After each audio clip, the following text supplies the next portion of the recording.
Bet šodien ir doma izmēģināt šo hamaku, ko es nopirku iepriekšējā video, ko es jums rādīju. Mēģināšu te kaut kur piesiet pie 2 kokiem un pamēģināt, kā tad ir un kas tad tur īsti ir komplektā, arī jāpaskatās. Sveiciens visiem labiem ļaudīm YouTube kanālā, kas saucās Skūtera vlog. 10 gadu garumā es jau filmēju dažādas video, kāds aiziet veiksmīgāk, kāds nē, bet es jau par to vairāk nepārdzīvoju. Vienkārši man patīk kaut kur izbraukt, nofilmēt to, pašam samontēt, un arī, lai kāds to paskatās un kādam arī ir prieks vai iedvesam. Jo es iedvesmu arī rodu, skatoties arī cits cilvēks, kas kaut ko līdzīgi dara, tad es kaut kādas lietas paņemu no viņiem, un arī filmēju un turpinu filmēt šos visus gadus, jo lielākā daļa, es saprotu, ir pazuduši. Vienkārši nav vairāk, neviens neko nefilmē. Bet es tomēr esmu nolēmis, kad es turpināšu filmēt. Cik bieži tas būs, to es nevienam nevaru apsolīt, bet ik pa laikam es kaut ko ielikšu. Droši vien, kad būs jāpieturās pie šī paša formāta, ar motoroleri kaut kur izbrauc, varbūt ir jātaisa kaut kas arī savādāks, cits formāts, bet atkal cilvēki jau tomēr, paliek pie tā, kas viņiem patīk. Un ja pēkšņi vienā kanālā, ko tu skaties, ir tāds saturs un pēkšņi mainās, nezinu, man liekas, ka cilvēki jau arī ļoti kaprīzi šobrīd, jo tā izvēle ir tik liela, kad, es pat teiktu tā, konkurēt ar citas valsts kaut kādiem kanāliem vai pat vietējiem, kas ar to nopelna naudu, kaut kāda maza daļa, ja? Tad tur nav komentāru. Tātad kafija ir gatava. Ārā ir diezgan pavēs, it kā saulīt spīd, bet garšīgi. Tātad viņš ir šādā iepakojumā. Aha. Un ko taisam vaļā? Skatāmies, kas tam mums tur iekšā ir. Šitāds te. Aha, karabīnīts ir uz vietas. Tas ir labi. Šitā. Ko iesim mēģināt? Piesiet viņu. Pie koka. Ko? Mēģināšu ielikt iekšā viņā. Tā.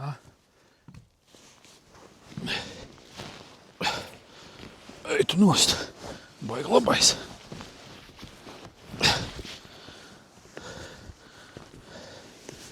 Šitā var. Baigi labais. Tātad viņš skaitās divvietīgais. Vai viņš ir divvietīgais? Es teiktu, ka jā. Vēl viens rumpīts te var. Tā kā ritīgi pa feino. Vai šādā es varētu visu nakti nogulēt? Es nezinu. Man liekas, ka nē. Bet tā, ja kaut kur aizbraukt un atlaist muguru, riktīgi ideāls, jo viņam tātad ļoti maz vietas vajag. Tā. Viņam ir, kā jūs redzējāt, ļoti maziņš iepakojums.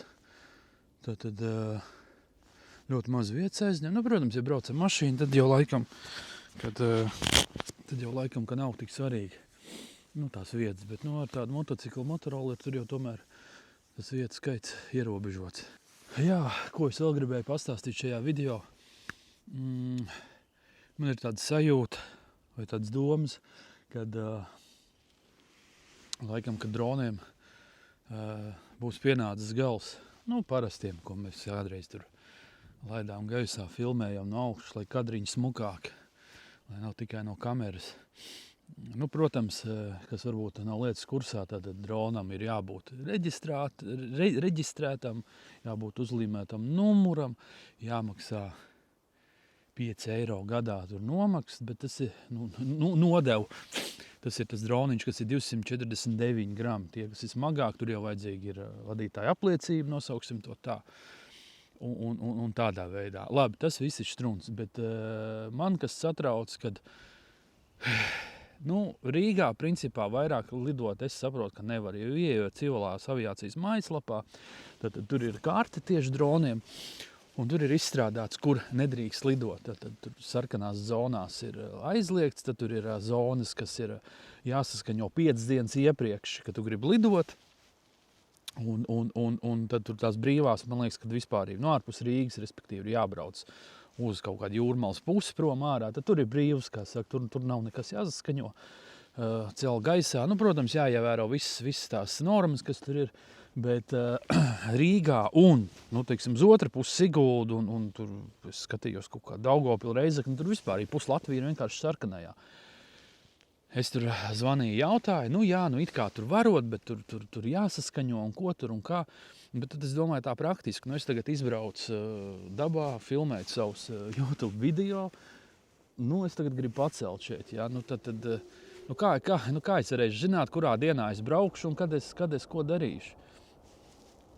Un 5 dienas iepriekš jāsaskaņo, es tur braukšu, tagad pafilmēšu sev no augšu, tur 20-30 metru augstumā. Protams, es atrodos tagad tepatās Pierīgā, un te ir tieši lidmašīna ceļš.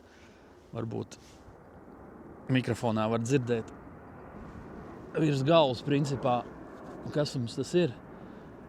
Kaut kāda lidmašīna lido. Labi, te ir skaidrs, te Pierīgi, viss tur. Pie lidostām, pie militāriem objektiem un tā tālāk un tā joprojām. Tur ir viss skaidrs, bet kāpēc pārējiem visur ir tie riņķi arvien milzīgāk paliek. Tā kā es pieļauju iespēju, kad vajadzētu viņu pārdot laikam, bet, protams, pa cik tad es atkal viņu pārdošu, pa pašizmaksas, un tad ir žēl, jo, vai otrs variants ir, vairāk jābrauc ārā no Rīgas. Tādas pārdomas par šitiem visām lietām. Bet var arī filmēt tāpatās. Tā kā, paldies visiem, kas noskatījās kārtējo video. Cerams, ka patika. Un tiekamies jau kaut kad vēlāk. Čau pagaidām!